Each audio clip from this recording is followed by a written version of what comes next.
Hello students. आज हम लोग बात करेंगे इंट्रोडक्शन टू कॉम्बिनेशनल सर्किट्स की। तो देखिए, कॉम्बिनेशनल सर्किट क्या होता है कि किसी भी तरह के अगर हम डिजिटल सर्किट की बात करें, any type of digital circuit, जो डिजिटल सर्किट होते हैं वो दो तरह के होते हैं। ठीक है, ये आप समझ लीजिए। एक तो होता है आपका combinational circuit, combinational logic circuit,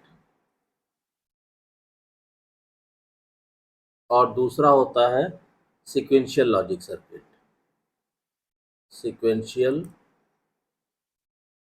logic circuits, ये दो तरह के लॉजिक सर्किट्स होते हैं या डिजिटल सर्किट होते हैं।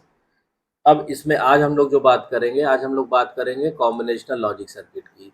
तो देखिए, कॉम्बिनेशनल लॉजिक सर्किट के जो मेन फीचर हैं वो पहले आप उसके बारे में जान जाइए, फिर उसके कुछ एग्जाम्पल हम आपको बताते हैं। तो कॉम्बिनेशनल लॉजिक सर्किट के जो मेन फीचर होते हैं वो क्या होते हैं, उसको आपको पता होना चाहिए। तो पहला पॉइंट जो होता है वो ये होता है कि the output of a combinational circuit at any instant of time depends only on the levels present at the input terminal. यानी कि कॉम्बिनेशनल सर्किट का जो आउटपुट होता है वो, आप ये समझ लीजिए कि आउटपुट जो है वो केवल प्रेजेंट इनपुट पे डिपेंड करता है।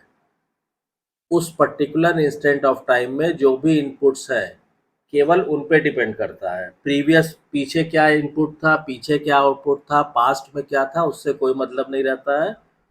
इस present at that particular instant of time हमने क्या इनपुट दिया है और उस पर डिपेंडिंग हमको आउटपुट मिलता है। पहली चीज़। दूसरी चीज़ क्या है कि the combination circuit do not use any memory. तो जब इसमें पास्ट का कोई रिकॉर्ड नहीं रखना होता है तो इसका मतलब इसमें कोई भी मेमोरी एलिमेंट नहीं होता है। ठीक। Hence the previous state of input does not have any effect on the present state of the circuit। तो ये हमने आपको बता दिया। थर्ड पॉइंट क्या है कॉम्बिनेशनल सर्किट्स में कि the sequence in which the inputs are being applied has no effect on the output of a combinational circuit. मतलब मान लीजिए कि किसी कॉम्बिनेशनल सर्किट में तीन इनपुट हैं, ए बी सी। तो पहले हम ए दें, फिर बी दें, फिर सी दें, या पहले हम बी दे दें फिर ए इनपुट कर दें फिर सी कर दें, या पहले हम सबसे पहले हम सी कर दें फिर बी कर दें, फिर हम मतलब किस ऑर्डर में हम दे रहे हैं वो मैटर नहीं करता है। ठीक है। Sequence of input does not have sequence of inputs do not have any effect. आप किस सीक्वेंस में इनपुट अप्लाई कर रहे हैं उसका कोई इफेक्ट नहीं पड़ता है। और नेक्स्ट पॉइंट क्या है कि a combinational circuit is a logic circuit the output of which depends only on the combination of present input. The output does not depend on the past value of inputs और outputs. Hence combinational circuit do not require any memory element. तो ये सारी चीज़ें हम already आपको बता चुके हैं। अब इसको मान लीजिए हम ब्लॉक डायग्राम से दिखाना चाहें किसी भी कॉम्बिनेशनल सर्किट को, तो आप सिंपली ऐसे दिखा सकते हैं। ये कोई आपका कॉम्बिनेशनल सर्किट हो गया। ठीक है, ये हमने लिख दिया यहाँ पे, this is a combinational circuit. ठीक। अब यहाँ पे जो भी इनपुट्स हैं वो हमने यहाँ पे इनपुट कर दिए, से ए से लेकर हमने, और सपोज कीजिए A1 A2 ऐसे ही AN तक। एन इस यानी इसमें नंबर ऑफ ये इनपुट्स हो गए, एन इनपुट्स, और उसके करस्पॉन्डिंग जितने भी हमको आउटपुट मिल रहे हैं वो हमने दिखा दिए। ठीक है, मान लीजिए हमको Y1 Y2 ऐसे YM तक। ठीक, तो ये क्या हो गए, ये हो गए आउटपुट, यानी आउटपुट्स, यानी ये एक n इंटू एम, मतलब n इनपुट और m आउटपुट, ये एक n into M combinational circuit हो गया। क्लियर। अब इसमें बात आती है कि कॉम्बिनेशनल सर्किट कैसे काम करता है। तो देखिए, कॉम्बिनेशनल सर्किट जो है ऑपरेट करता है तीन स्टेप में। आप इसको चाहे तो लिख सकते हैं कि combinational circuits operates in three steps. उसके ऑपरेशन को आप तीन स्टेप में समझ। पहला स्टेप क्या होता है, पहले स्टेप पे it accept and different unit, यानी ये एक्सेप्ट करता है एन इनपुट्स को। जितने भी इनपुट्स हैं वो इसने एक्सेप्ट कर लिया। सेकंड क्या होगा, the combination of gates operates on the input. अब जो गेट लगे हुए लॉजिक सर्किट में वो ऑपरेट करते हैं, गेट्स ऑपरेट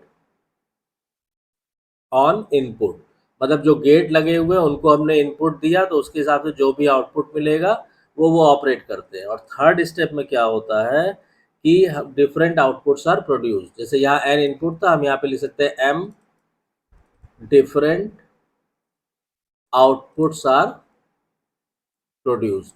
तो स्टेप बाय स्टेप 3 स्टेप में काम होता है। पहले स्टेप में हम इनपुट देते हैं, दूसरे स्टेप में हम देखते हैं कि गेट्स को हमने जो इनपुट दिया है उसका क्या इफेक्ट पड़ा, और थर्ड उसमें हमको आउटपुट मिल जाता है। तो इस 3 स्टेप में कॉम्बिनेशनल सर्किट काम करते हैं।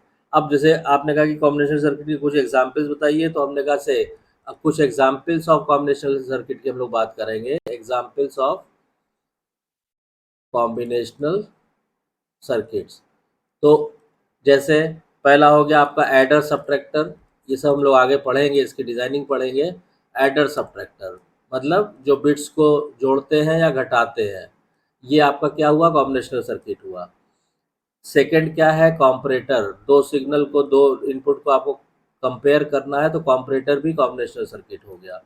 थर्ड क्या है, कोड कन्वर्टर, डिफरेंट तरह के कोड को आपस में कन्वर्ट करने में जो सर्किट बनता है, जैसे BCD to binary, binary to gray, gray to BCD, ये सब जो कोड्स होते हैं, इनका अगर आपको आपस में कन्वर्जन करना है तो उसके लिए जो आप सर्किट डिज़ाइन करते हैं वो सर्किट भी कॉम्बिनेशनल सर्किट होता है। फोर्थ जो है, मान लीजिए एनकोडर और decoder, encoder decoder, this is also example of combination circuit. और आपका पांचवा आप लिख सकते हैं मल्टीप्लेक्सर एंड डीमल्टीप्लेक्सर। तो ये मल्टीप्लेक्सर, ये कुछ एग्जाम्पल हैं कॉम्बिनेशनल लॉजिक सर्किट के, मल्टीप्लेक्सर्स। तो आई होप कि आपको समझ में आ गया होगा कि कॉम्बिनेशनल लॉजिक सर्किट क्या होते हैं। और इन समरी, मान लीजिए आपने कहा कि सर इतनी चीज़ें आ गई लेकिन अभी भी क्लियर नहीं हुआ कि कॉम्बिनेशनल सर्किट क्या होते हैं, तो सिंपली आप इसको ऐसे समझ सकते हैं कि कोई भी लॉजिक सर्किट, इसको मैं फिर से चूँकि ये बहुत इंपॉर्टेंट है, अभी पूरा आगे कॉम्बिनेशन सर्किट की डिज़ाइनिंग वगैरह हम लोग पढ़ेंगे, तो सिंपली आप ये ध्यान रखिए, कोई भी लॉजिक सर्किट जिसमें जो प्रेजेंट आउटपुट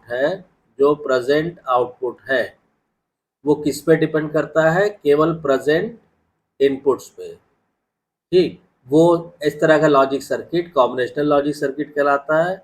और क्योंकि इसमें चूंकि पास्ट स्टेट का, पास्ट रिकॉर्ड का, पास्ट डाटा का, पीछे के डाटा का कोई कोई उसकी ज़रूरत नहीं होती है, इसका मतलब कि इसमें कोई भी no memory element is required, no memory element is required in combinational logic circuit, in combinational logic circuit, main आप ये याद रखिएगा। ठीक है, अब इसके बाद बात आती है कि कॉम्बिनेशनल सर्किट को हम कैसे डिज़ाइन करते हैं। ठीक है, उसमें कई स्टेप्स आते हैं, क्या क्या मेथड है कॉम्बिनेशनल सर्किट को डिज़ाइन करने के, तो इसके स्टेप्स के बारे में हम लोग नेक्स्ट वीडियो में डिस्कस करेंगे कि कॉम्बिनेशनल सर्किट को जैसे हम कैसे डिज़ाइन कर सकते हैं और कितने ईजिली हम उसको कर सकते हैं। अब जैसे हम लोगों ने जो डिफरेंट गेट्स पढ़े थे, देखिए अभी जो हमने पीछे आपको सारे लेक्चर्स कराए हुए हैं, तो इसमें जो आपको गेट्स वगैरह जो हमने पढ़ाए थे, ठीक है, एंड और नॉट, नैंड, नॉर, मतलब कि ये जो बेसिक गेट्स हैं, ठीक है, ये आप ध्यान रखिएगा, एंड, और, नॉट, नैंड, नॉर, उसके बाद आपका एक्स एक्स और एक्स नॉर, ये सारे गेट्स हम आपको प्रीवियस वीडियोस में पढ़ा चुके हैं। इसमें जो दो गेट यूनिवर्सल गेट होते हैं, नैंड गेट और नॉर गेट के बारे में भी आपको बता चुके हैं। तो जिन भी स्टूडेंट्स ने वो वीडियो नहीं कंसल्ट की है, प्लीज़ आप उसको रेफ़र कर लीजिए, तभी आपको ये आगे क्या जो कॉम्बिनेशन सर्किट की डिज़ाइनिंग और जो सारी चीज़ें हैं वो आपको समझ में आएंगी। और अगर जिन लोगों ने पढ़ लिया है वो अच्छी बात है। और इसमें आपको मालूम है कि नैंड गेट और नॉर गेट, ये दोनों क्या होते हैं? ये यूनिवर्सल गेट कहलाते हैं। क्यों यूनिवर्सल गेट कहलाते हैं? क्योंकि इन गेट की मदद से कोई भी लॉजिक सर्किट आप डिज़ाइन कर सकते हैं। केवल नैंड गेट से भी आप कर सकते हैं और केवल नॉर गेट से भी आप कोई भी लॉजिक सर्किट डिज़ाइन कर सकते हैं। तो आगे जब हम कॉम्बिनेशनल लॉजिक सर्किट की डिज़ाइनिंग शुरू करेंगे तो उसमें ये सारी चीज़ें आपको फ्रिक्वेंटली याद होनी चाहिए कि कौन से गेट का क्या इनपुट है, क्या आउटपुट है और कौन से गेट का क्या सिंबल है। ये सारी चीज़ें आपको टिप्स पे जब रहेंगी तो डिज़ाइनिंग वगैरह करने में आपको काफ़ी आसानी रहेगी। ठीक है, तो इस चीज़ को आप ध्यान रखिएगा। किसी भी गेट, देखिए जो मैंने ऊपर गेट लिखे हैं आपको, किसी भी गेट के बारे में देखिए क्या क्या चीज़ें पता होना। एक तो उसका आपको लॉजिक सिंबल याद होना चाहिए, ठीक, उसकी ट्रुथ टेबल याद होनी चाहिए और उसका बूलियन एक्सप्रेशन, जो आउटपुट इक्वेशन कह लीजिए, सिस्टम इक्वेशन कह लीजिए, बूलियन एक्सप्रेशन कह लीजिए, ये तीन चीज़ें किसी बूलियन एक्सप्रेशन, किसी भी गेट के बारे में ये तीन चीज़ें आपको इन गेट्स के बारे में आपको एकदम टिप्स पे होना चाहिए।